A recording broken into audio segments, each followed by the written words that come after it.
Hi, I'm Felicia with Dishes for the Senses, and I'm working on it's really simple omelet. And I have some arugula just for that kind of peppery, technically it's wild arugula. And then I'm going to just barely saute it just for a second, just to wilt it a little bit. Then I'm going to get the eggs going, and I'm going to make an omelet. It's going to be really great. I kind of have everything already ready to go. I have the eggs over here ready to go. I just have four eggs. And I already kind of made up the bacon. I like to do it in the oven. It just makes less of a mess. But then I used a little bit of the bacon fat there. Now I'm just going to scramble up some eggs. Really beautiful, farm-raised, beautiful eggs. And then just some salt and pepper, really simple. I want to make an omelet today, and so I just have to get the eggs going. I've already got everything else ready here, and it's just prepped and ready, and it goes in. I have some bacon. I have roasted asparagus. I made that last night, and this was the leftover, and I just chopped it up.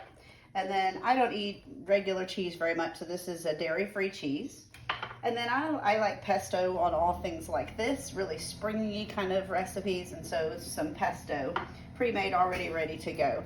And I can't have gluten, so I've made sure that all these ingredients are gluten-free, and that way we're ready to go with everything. And more than likely probably gonna still need some salt and pepper, but it'll be done pretty quickly. The prepping, in a way, and kind of happened already when I made other meals. And that's one of the great things about an omelet, is that you can use what you have left over. And I really hate wasting food.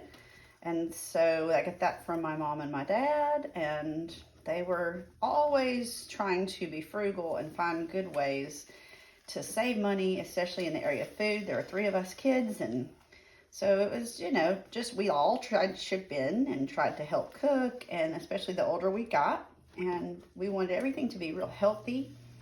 And they, especially now, they always liked to use vegetables in everything. I mean, we had a big garden and we raised a lot, and we've all learned a lot through the years about how to even be more healthy and eat more healthfully.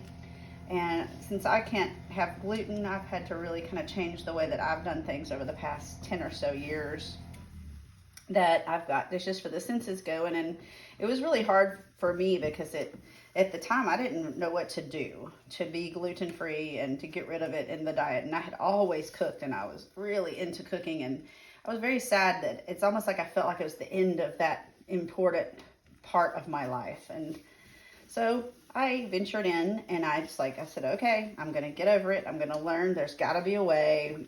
If I had to be one of the first people to figure it out, then fine. But comes to find out, I was able to learn from other people. That was originally what got me going on Instagram. I wasn't that into it. I was kind of a slow to social media person. And as you can see, the eggs are setting up. This is just kind of the way I do it, kind of quickly. And then you want it to be about ready, and then I'm going to flip it over so that this part is the part where I'm going to put. See, that side's really done. And see, now all I got to do is just put in the inside, the filling. And so I've got the wild arugula, the asparagus, quite a good bit. I know it's a lot, but I like lots of vegetables. Eat your veggies. And then the bacon that's already kind of crumbled up. And then on top of that, I've got this is vegan cheese. There are several good brands. Try to find the one that's on sale. And like everything else, this doesn't have to be perfect. It doesn't have to be amazing. Even at the restaurants, you see. At this point, I'm turning off the eye. And when there's extra ingredients just coming out, I think that's a good thing, It can't really be a bad thing when you have this many ingredients. And so a lot of times just rolling it up, trying to get it to be ready, trying to get it to go is the big challenge. But we got it, and it's a big, fat, awesome omelet, or 2. Obviously, I'm not eating this by myself. You've got yourself an omelet. I usually will put more salt and pepper on the top. I already turned the stove off so it goes easily. And voila! Bon appetit!